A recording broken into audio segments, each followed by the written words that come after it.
He was handsome, very intelligent. He loved all kinds of sports. When I first met him, I didn't want to see him. He keeps on following me everywhere at Central China University. He always said, Flora, 冯子, Han 冯子, you know, you are so beautiful. Always say that. Also, do you really think so? Not only that, you're a very good cook. That's what I said. Also, what beautiful, typically your eyes. Before we get married, she said, you are one of the most beautiful things at the college.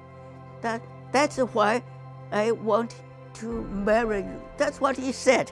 Also, I'm not beautiful, just an ordinary woman. Doesn't know you are different from other women. There are lots of women, college women up there. That's all. I hope I can marry you. Also, if you really think so, if you think so, he said, I said the truth. When he was sick, I spent 1 week in Indianapolis, that Methodist hospital. I stayed there for a few days.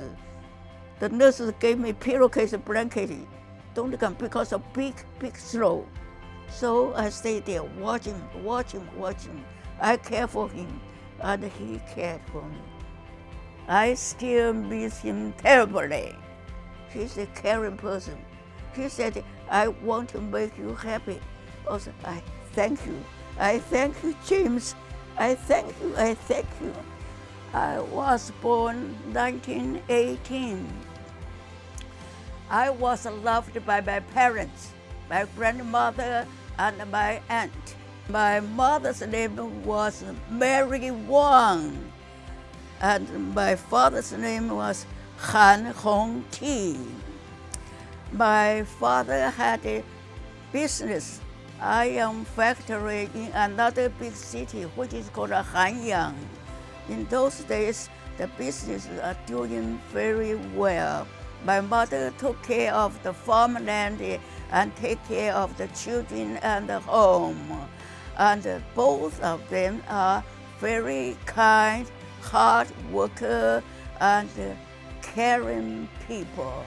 In the village, Hanjiaden, many people respect my father. When something was wrong or the argument in the village, they wait for my father to come home to say which side is wrong. My father said, it must be fair. My mother, the day before, I was a teenager coming from the high school. That's Feng Zi, that's my name. You have me tomorrow to prepare the lunch. About 10 people will work in the field. Also, what can I do? She said, we have plenty of pumpkins. You go to the garden, pick up nangua, pumpkins. You make a big pot of soup. The second item, you cook rice in a wooden pot. The third thing is cook one vegetable. They put all the food, took them out there to the field, let 10 people work outside like a picnic. After that, they finish eating lunch. My father built a shed. Under the big tree, they eat the lunch over there and come rest in the shed for 1 hour. The next day, the job is not finished. My mother said, Feng Zi, I'd like you to cook lunch for today. I said, again? I said, yes, you can do it. My mother said, you are strong, you are young, you are healthy, you will enjoy. So I said, okay. What my father and mother plan to do, we plant cotton, watermelon, and the dongguo, and so on and so forth. When the weather cooperated in Hanjiaden, the product in the harvest time, plenty. We had a happy life. And then one day, the government said, you have to evacuate to Sichuan, Chongqing. That was the temporary capital of China. So my family all moved over there, day in and day out. During the Sino-Japanese War, we heard the bombing say, Japanese planes are coming. We, in a hurry, went to the dugout. No light, no food.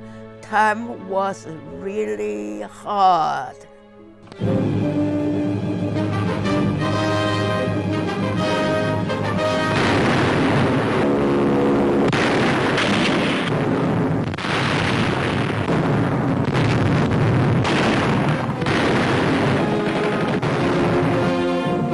Chongqing, oft-bombed capital of China, takes Japanese air raids as usual.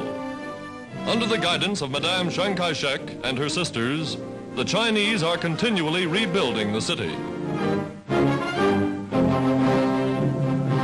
Modern structures of brick and masonry replace the old. Here is proof that a city is as strong as its people. Old China, serene, grim, determined, fights on. Chiang Kai-shek at the helm. We stayed there from maybe 40 to 45 till the war ended. We came back to Hanjiaden, the house was still there.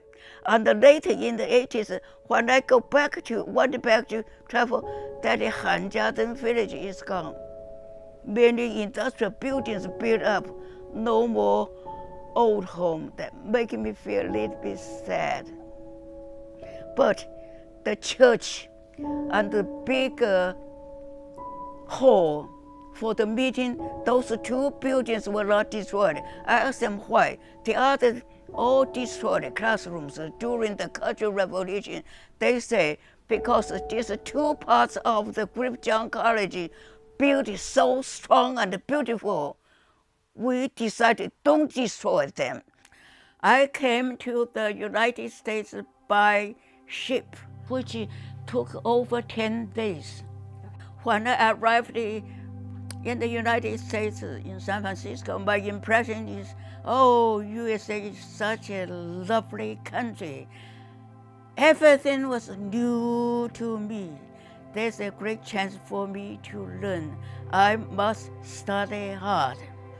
The most difficult thing in the very beginning is when I come to the United States is to learn English. Even though before I came here, I have English learning at university, but in real life, I try my best to listen, to understand it. I learned what? Learned how to order Chinese food. I learned another thing, how to get a part-time job. Another thing, how to talk to people in simple English. Practice, learning by practice, that's all. It's not easy. I went to the Catholic University of America in Washington, D.C. in 1951. I got my master's degree in library science. I learned so much out there. I went to St. Louis, Washington University at St. Louis to study graduate school about genetics. When I moved to Marion, Joe go to school. My husband worked at RCA. He came home every day for lunch because he didn't like to eat lunch with the fellows. They gossip, they drink beers. And Joe worked at McDonald's to earn little pocket money. So I struggled to study more. I got my master's degree already. And then in the whole morning, I went to Ball State to study American literature in the morning. I got there in the morning, got home 11, prepared lunch for him. So that kept me very busy because I was young. I was capable of doing that to make him happy. 3 classes in the morning, I hurry home, all finished in the morning. After then, I get a job at American College as a librarian, college librarian. I enjoyed what I'm doing because I love my family. I remember my father left us for United States in 1947. I was 7 years old. Then mother left in 1949, early, maybe January. And so my sister, Julia, Nancy, and myself was left behind in Shanghai. I vividly remember she said, we're going to the United States for study. When we got our degree, we'll come back, so our family will be reunited.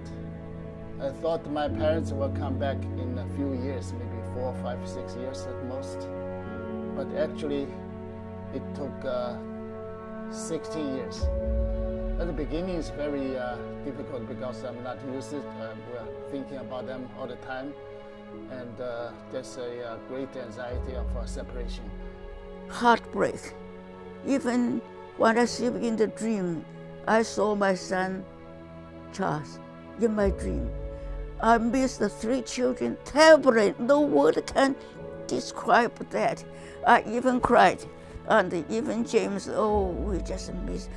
When we eat good dinner, we say, we wish they are here. That was my dream. Finally, that dream came true. How happy we were to see them. Stop by Hong Kong, and then wait, come to USA, have good Christmas together. Grandfather taught at university, Taylor University. After dinner, one summer, we drove over there with Joe and look at the sunset just before 5 o'clock in the summer, just colorful. I talked to my husband and said, also you look, that's so beautiful. Why don't you put it in painting? That time started many years way back in Maryland. When I paint, good or bad is not a big question. I just feel good. I don't think about anything that bothers me. I concentrate here even 1 hour sitting here, put the thin black and white, and later let me color. No pressure, no burden. It is a joy. I paint something in connection with nature. I look at the tree, just a bud, grow, just like a teenage person. After a few months, like a mature woman, and then to winter. That's way of life. Our children grow gradually. I like to observe. Learn to be positive. Think of the good things the people do. How to be positive in real life is look outside about the window, about the sunshine, about the beautiful surroundings. You said, I'm going to have a good day today.